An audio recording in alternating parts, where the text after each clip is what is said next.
na mag-settle down si Pangulong Duterte, and in a few minutes, he will join us. Ay, wala pa. So maraming salamat sa ating ginagawang pagtitipon.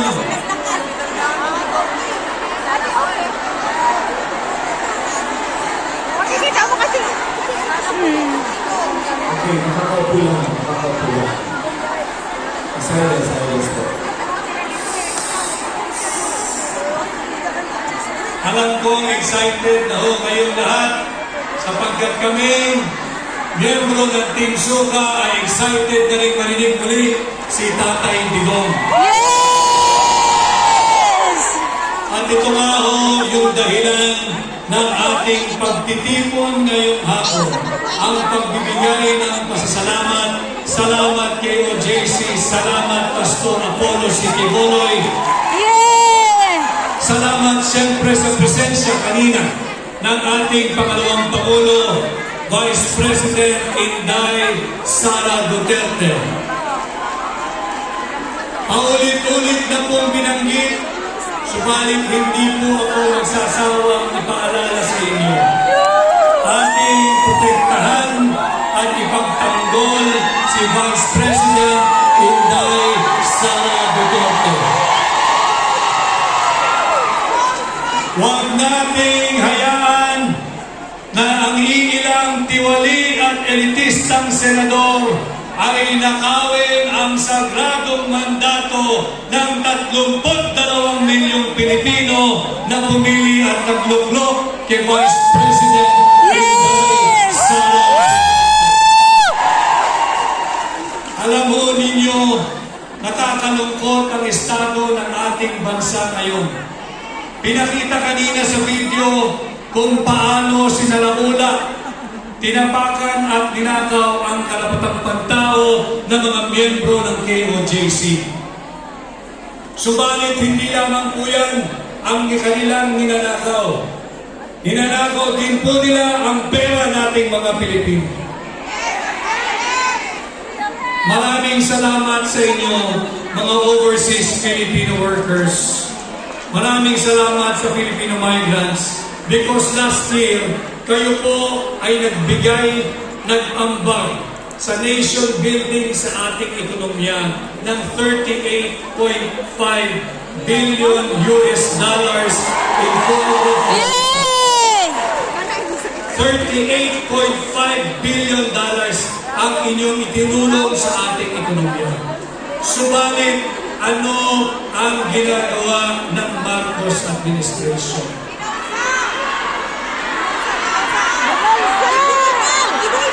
Patuloy tayong binubudol. Nagpapasa ng taunang budget base sa blankong bicameral conference committee report.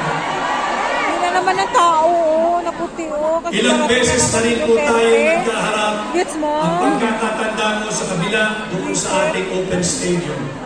At marami sa inyo ay naging bahagi ng aking desisyon upang tumugon sa panawagan Yung mga yan, kung nasaan si Duterte, nandiyan talaga yung mga yan. Kasi susukuhan ng oposisyon sa Senado. Babantayan natin taon-taon itong national budget sapagkat ako'y naniniwala dito nag-uugat ang korupsyon sa ating bansa. Kung kaya may mga foreigner na media yata hindi dito. Kanina may isang media na puti ang pinapaalis pero ayaw umalis. Sa ating ekonomiya. Last year is $38.5 billion. Hindi tayo dapat nakawin ito ng administrasyon ni Bongbong Marcos. Kanya maraming salamat po ulit at tayo'y nagkaharap-harap ngayon. You made this possible, again, not just here in Hong Kong, not just nationwide, but worldwide. Yes! Pasalamatan ko rin yung aking mga kababayan, nakita ko kanina sa screen live sa Santa Maria, Bulacan. Maraming salamat sa inyong pagtitipon. Ganon din ang aking mga kasama at kababayan sa Quezon City, sa Lungsod Quezon. Ayan, taga may kayawan. Kanya po sana sa darating na Mayo, huwag ninyong kalimutan. Huwag po tayong magpasilaw, huwag nating isuko ang ating self-respect, ang pagkatao, ang dangal at dignidad dahil dyan sa AKAP, dahil dyan sa AIX, dahil dyan sa TUPAD, dahil dyan sa huwad na ayuda.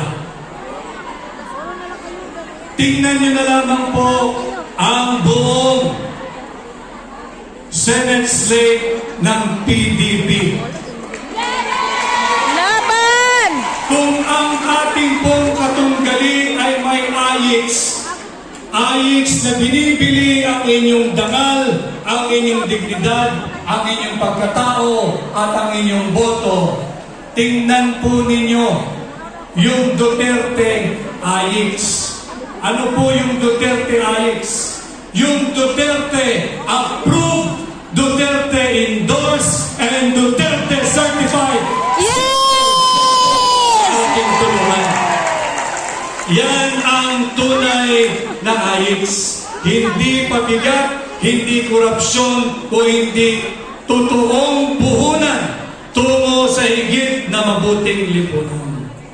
Tayo po ay nabigyan lamang ng 5 minutes at kagaya po ng aking kaibigan, si Senador Dante Marcoleta, nais man ho namin magbigay ng awit, subalit, at yan ang aming ginawa ni Senador Dante, hindi pa man nagsisimula ang aming termino, matatapos agad. Kanya hayaan niyo na lamang po na kami ang inyong maging tinig.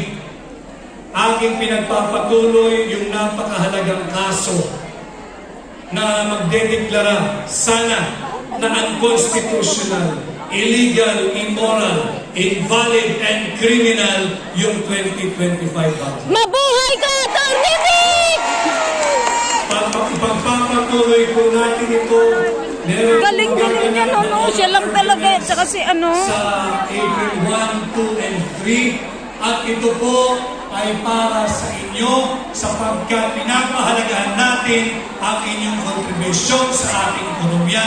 Uulitin ko, $38.5 billion last year. Huwag tayong pumayag na mauwi lamang ito sa pagnanakaw at sa pulsa ng mga tiwaling politiko.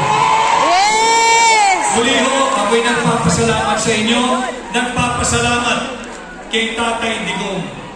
Siya ho ay nagsilbi na sa atin ng 6 solid years as our President.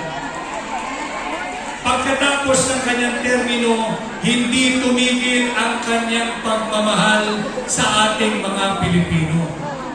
Patuloy siyang naninindigan at tumatayo bilang inspirasyon, bilang leader, bilang tatay ng bawat Pilipino. Kanya kay Tatay Digong, maraming salamat sa iyong pagmamahal sa ordinaryong Pilipino, sa iyong pagmamahal Tinanggal sa na ating talaga nila bansa. yung laban. Huwag po natin siyang pababayaan, patuloy natin tulungan, ating protektahan si Vice President Di ba nakalagay yan ng PDP laban? At siyempre, PDP na lang pala. Kasi huwag sinabi ninyong kanina. kalilimutan ang aming buong grupo, ang bumubuo ng Team Suka. Tatandaan niyo lamang ho na ang suka ang kalaban ng tanso. Yes! Suka ang kalaban ng peking ginto. Yes! Ang suka ang tutugis at magtatapos sa mga nambubudol sa ating mga Pilipino. Yes! Maraming salamat po muli. Ako'y si Atty. Vic Rodriguez, Pilipino, abogado, maisog. Yes! Maraming salamat, Atty.